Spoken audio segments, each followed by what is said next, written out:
কোনো মতে চলন্ত অটো থেকে জাপ দিয়ে ইজ্জত বাঁচিয়ে এবার আইনের দ্বারস্থ এক মহিলা। ধর্ষণ কিংবা শ্লীলতাহানি কোনোভাবেই হ্রাস পাচ্ছে না আবারও এক মানুষরূপী হায়েনার হাত থেকে অল্পেতে রেহাই পেল এক মহিলা। ঘটনার বিবরণে জানা যায়, গত সোমবার বরদোয়ালি চৌধুরী মেলের সামনে থেকে অটো করে ক্যাম্পের বাজার যাওয়ার জন্য অটোতে ওঠেন জৈনিকা মহিলা। কিন্তু অটো ড্রাইভার তাকে ক্যাম্পের বাজারের দিকে না নিয়ে গিয়ে টিভি টাওয়ারের দিকে নিয়ে যাচ্ছিলেন দেখে মহিলার সন্দেহ হয় এবং তিনি অটো ড্রাইভারকে থামাতে বলে অটো ড্রাইভার অটো না থামিয়ে চলতে থাকে। তখন কিছু একটা অনিশ্চিত হতে যাচ্ছে ওই অনুমানে এই মহিলা অটো থেকে চাপ মারে। যদিও পরবর্তী সময় পুনরায় আবার অটো ঘুরিয়ে এসে মহিলাকে নিয়ে যাওয়ার জন্য ডাকাডাকি করে অটো চালক সহ গাড়িতে থাকা বাকি পুরুষ যাত্রীরা। তখন মহিলা আর ওই অটোতে ওঠেনি। গোটা ঘটনার পরিপ্রেক্ষিতে সংশ্লিষ্ট মহিলা মামলা করলে আজ অরুন্ধতিনগর পুলিশ ওই অটো চালককে আটক করেছে বলেই জানা গেছে। আমি উজ্জীবন অবশ্য গেছি চৌধুরীমেল কিস্তি দেওয়ার লাগে ব্যাংকে, তো কিস্তি দিয়ে আমি বাইরে অটোতে উঠলাম। তো অনেকেই অটো আমি জিজ্ঞেস করছি, আমি কই দাদা কোনখানে যাবেন, ক্যাম্পের বাজার যাবেন নি? যাবো ক্যাম্পের বাজার। আমি কই ঠিক আছে। তারপরে দা আমার আগে 5-7 দূরে বা 6 হাত দূরে তাই ছেলেটা কইতেছে 15 নাম্বার যাইবো। আমি শুনছি 15 নাম্বার যাবো, তাই সামনে উঠছে বাম দিকে, আর পেছনে আসলো 3 জন পুরুষ লোক। 3 জন থেকে একজন নাইমা আবার ডান দিকে গেছে, মানে মোট 5 জন তারা। আমি উঠছি বড় দা তাই আমি তো ভাবছি ক্যাম্পের বাজারে যাইবো, আমি বইছি গাড়িতে।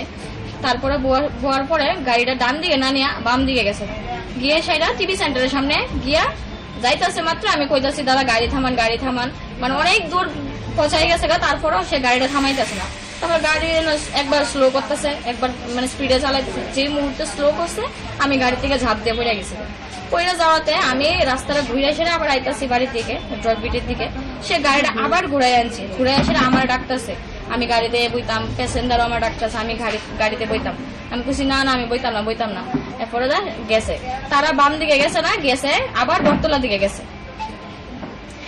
পরে আমি তো আইসি ড্রগবিট আওয়ার পরে মানে স্যার বিশ্বাস করতেন না, আমি মানে নিজের থেকে মানে শরীর এত খারাপ হয়েছে, আমি চকে টকে পথ কিচ্ছু দেখতেছি না। তারপরে গাড়ি ড্রাইভার আমার রেস্কিউ করছে, তারা আমার জিজ্ঞেস করতে দিদি কি হয়েছে। আমি দাদা আমার লোক এমন ঘটনা হয়েছে। আপনি অতি সত্য থানার মধ্যে যান, থানার মধ্যে গিয়ে আপনার সব ঘটনা পণ দেখেন, আপনি ঠিক হইবা। ওই কারণে আমি থানার মধ্যে আইসি, তার নামে আমি মামলা করছি, ড্রাইভারের নামে। আমি ড্রাইভারের নাম্বারও রাখছি গাড়ির।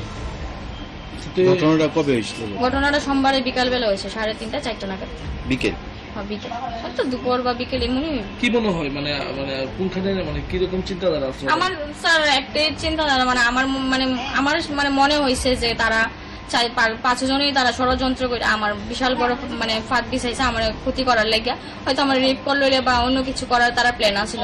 তারা গাড়িটা অন্য রাস্তায় নিচে তারপরে অন্যদিকে যাইলে বলে, মানে ভাগ্যবশত ঠাকুরের সহায় দিকে আমি নামতে পারছি গাড়ি থেকে ঝাঁপ দিয়ে। কোন রকম স্যার আমার জীবন টাইম পাশে বাড়িতে আইতে পারছি।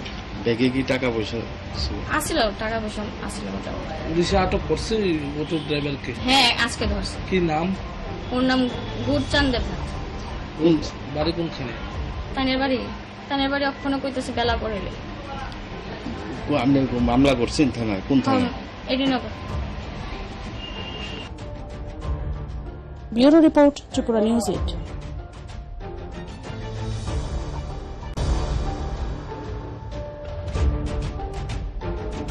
কোনো মতে চলন্ত অটো থেকে জাপ দিয়ে ইজ্জত বাঁচিয়ে এবার আইনের দ্বারস্থ এক মহিলা। ধর্ষণ কিংবা শ্লীলতাহানি কোনোভাবেই হ্রাস পাচ্ছে না আবারও এক মানুষরূপী হায়েনার হাত থেকে অল্পেতে রেহাই পেল এক মহিলা। ঘটনার বিবরণে জানা যায়, গত সোমবার বরদোয়ালি চৌধুরী মেলের সামনে থেকে অটো করে ক্যাম্পের বাজার